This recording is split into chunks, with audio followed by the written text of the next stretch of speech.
Hello friends, आज के video में आप सभी का स्वागत है। आज हम मीठे पानी की झीलें पढ़ेंगे और ये इसका सेकंड पार्ट होगा। अगर आपको फर्स्ट भी देखना है तो वो भी आई बटन पर क्लिक करके देख लें। तो इसमें हमने पहले पार्ट में जो झीलें पढ़ी है, जयसमंद झील, पिछोला झील, राजसमंद झील, फतेह सागर झील, कोलायत झील, सिलीसेट झील, स्वरूप सागर, गेब सागर, कनक सागर और नवलखा झील हमने पहले के वीडियो में पढ़ ली है। आज हम बाकी के वीडियो के बारे में चर्चा करेंगे और इनको चित्रांकन और प्रश्न के माध्यम से बहुत ही सरल तरीके से समझाया गया है, जिससे कि आपको समझने में और याद करने में बहुत ज़्यादा आसानी रहेगी। इसलिए आप इस वीडियो को पूरा ज़रूर देखना और किसी कंपटीशन एग्जाम की तैयारी करते हो राजस्थान के, तो इस चैनल को सब्सक्राइब और बेल आइकन पर क्लिक जरूर कर देना। तो सबसे पहले देखेंगे आज पुष्कर झील के बारे में। पुष्कर झील अजमेर जिले में आती है और इसके उपनाम हैं कोंकण तीर्थ, हिंदुओं का पंचम तीर्थ, तीर्थों के मामा, तीर्थराज, ये सभी इसके उपनाम हैं। इन नामों से भी इस झील को जाना जाता है और ये राजस्थान की सबसे प्राचीन या पुरानी झील मान लो है, राजस्थान की सबसे पवित्र झील और सबसे प्रदूषित झील भी मानी जाती है, क्योंकि यहाँ सभी लोग स्नान करते हैं तो उसकी वजह से इस झील में गंदगी भी होती है। और इस झील के किनारे पंचकुंड बना हुआ है। इसे वर्तमान में इस कुंड पर मृग वन स्थापित किया गया है। तो ये एग्जाम की दृष्टि से भी बहुत महत्वपूर्ण प्रश्न है कि पंचकुंड पर वर्तमान में क्या स्थापित किया गया है। तो यहाँ मृग वन स्थापित किया गया है। तो इसका पहला प्रश्न देखते हैं ताकि आपको प्रश्नों से समझने में आसानी रहेगी। वर्ष 1997-98 में किसके सहयोग से इस झील की सफाई की गई? तो कनाडा के सहयोग से इस झील की सफाई की गई थी। नेक्स्ट प्रश्न है, पुष्कर झील में मेला कब लगता है? तो यहाँ कार्तिक पूर्णिमा को मेला लगता है और इसका आयोजन करता है पर्यटन विभाग। इस मेले का आयोजन करता है पर्यटन विभाग। नेक्स्ट प्रश्न, इस झील के किनारे किनके मंदिर बने हुए हैं? तो इसके किनारे ब्रह्मा जी का मंदिर है, रंगा जी का मंदिर है और ये रंगा जी का मंदिर दक्षिण शैली में आता है। और सावित्री माता का मंदिर, यह मंदिर रत्नागिरी की पहाड़ियों पर बना हुआ है और इन पहाड़ियों पर राजस्थान का तीसरे रोपवे भी स्थित है। तो एग्जाम में पूछ लिया जाता है राजस्थान का तीसरा रोपवे कहाँ स्थित है? तो रत्नागिरी पहाड़ियाँ, मंदिर पूछ लिया जाए तो सावित्री माता का मंदिर और झील पूछ ली जाए तो पुष्कर झील। और यह तीसरा रोपवे स्थित है राजस्थान का। नेक्स्ट प्रश्न, इस झील के किनारे कितने घाट बने हुए हैं? तो इसके किनारे 52 घाट बने हुए हैं। 52 में से 3 घाट याद करने के लिए बहुत ही महत्वपूर्ण है, इनको याद करना चाहिए। 3 घाट है। सबसे बड़ा घाट है जयपुर घाट, सबसे पवित्र घाट है गो घाट। इस गो घाट पर अटल बिहारी वाजपेयी जी की अस्थियां विसर्जित की गई थी। और अगला है महिला घाट। तो गो घाट और महिला घाट भी, क्योंकि गो घाट पर तो अटल बिहारी वाजपेयी जी की अस्थियां विसर्जित की गई थी और महिला घाट पर गांधी जी की अस्थियां विसर्जित की गई थी, इसलिए इसे गांधी घाट भी बोला जाता है। नेक्स्ट प्रश्न, इस झील के बारे में क्या क्या किंवदंतियां कही जाती है? किंवदंतियां यानी जो कि हम मानना कि हमने है या नहीं है ये स्पष्ट नहीं है, क्लियर नहीं है।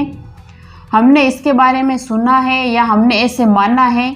जो चीज़ें सुनने में आती है, जिनकी कोई क्लियरिटी नहीं है, वो किंवदंतियाँ कहलाती है। तो इसके बारे में किंवदंतियाँ है कि कालिदास द्वारा अभिज्ञान शकुंतलम की रचना इसी झील के किनारे की गई। यहाँ मेनका ने विश्वामित्र की तपस्या भंग की। वेदव्यास जी द्वारा महाभारत की रचना की गई और वेदों को लिपिबद्ध भी यहीं किया गया। दशरथ जी की अस्थियां भी इसी झील में विसर्जित की गई। तो ये इसके बारे में किंवदंतियां हैं। अगली झील है नक्की झील। नक्की झील माउंट आबू सिरोही में आती है और ऐसा माना जाता है कि इसका निर्माण देवताओं के नाखूनों के द्वारा हुआ। तो यह भी माना जाता है, एकदम क्लियर नहीं है कि देवता ने नाखूनों से ही इसका निर्माण किया है। ऐसा भी कहा जाता है, वैज्ञानिक मानते हैं कि इसका निर्माण ज्वालामुखी फटने की वजह से हुआ है। और किंवदंतियां हैं ये कि इसका निर्माण नाखूनों से देवताओं ने किया है। यह झील राजस्थान की सबसे ऊंचाई पर स्थित है और इसकी ऊंचाई है 1200 मीटर। इस झील के किनारे रसिया बालम का मंदिर स्थित है और ये राजस्थान की एकमात्र ऐसी झील है जो शीतकाल में चलती है। बाकी की झीलें शीतकाल में नहीं चलती है।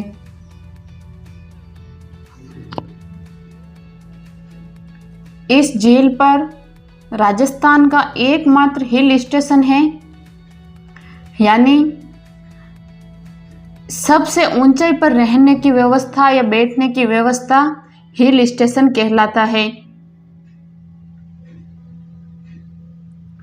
इस झील के किनारे जैन धर्म से संबंधित शांति भवन भी बना हुआ है और इसके किनारे अर्थुदा माता और रघुनाथ जी का मंदिर स्थित है। अगला प्रश्न है इसका, इस झील के किनारे कितनी गुफाएं हैं? इसके किनारे 4 गुफाएं हैं। हाथी गुफा, चंपा गुफा, नंदा गुफा, राम जरोके। ये इसके किनारे 4 गुफाएं बनी हुई है। नेक्स्ट प्रश्न, इस झील के किनारे पत्थरों की कैसी आकृतियां बनी हुई है?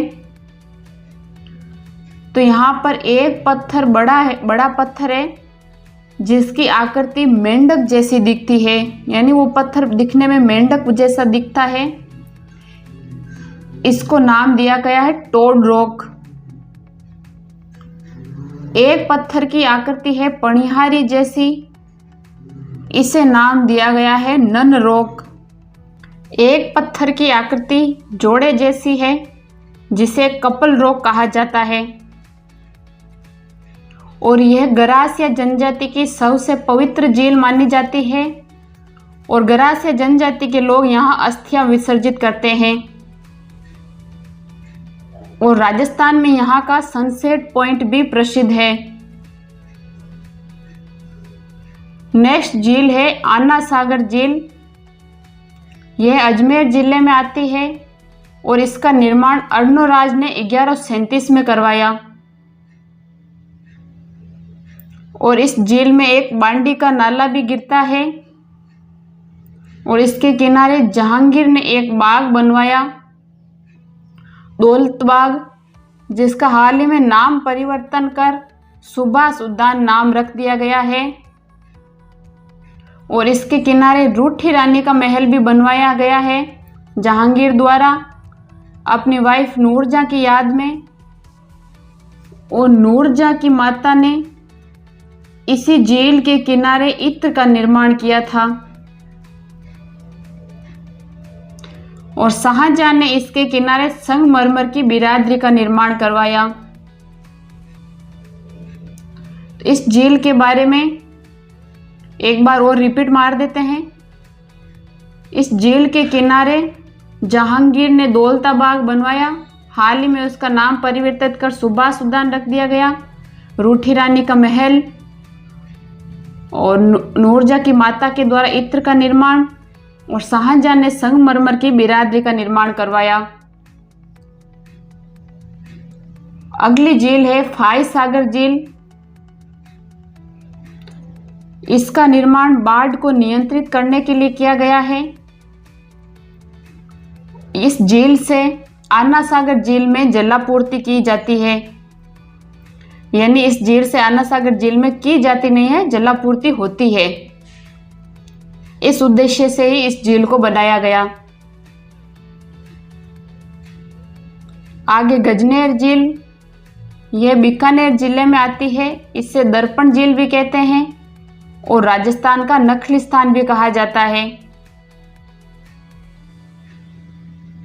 नेक्स्ट झील बालसमंद झील, यह जोधपुर जिले में आती है। इसका निर्माण प्रतिहार शासक बालक राव के द्वारा किया गया। नेक्स्ट झील है गढ़सीसर झील, यह जैसलमेर में स्थित है। तो फ्रेंड्स, कमेंट बॉक्स में ये जरूर बताना आपको ये झीलें समझने में आसानी हुई या फिर समझ में नहीं आई।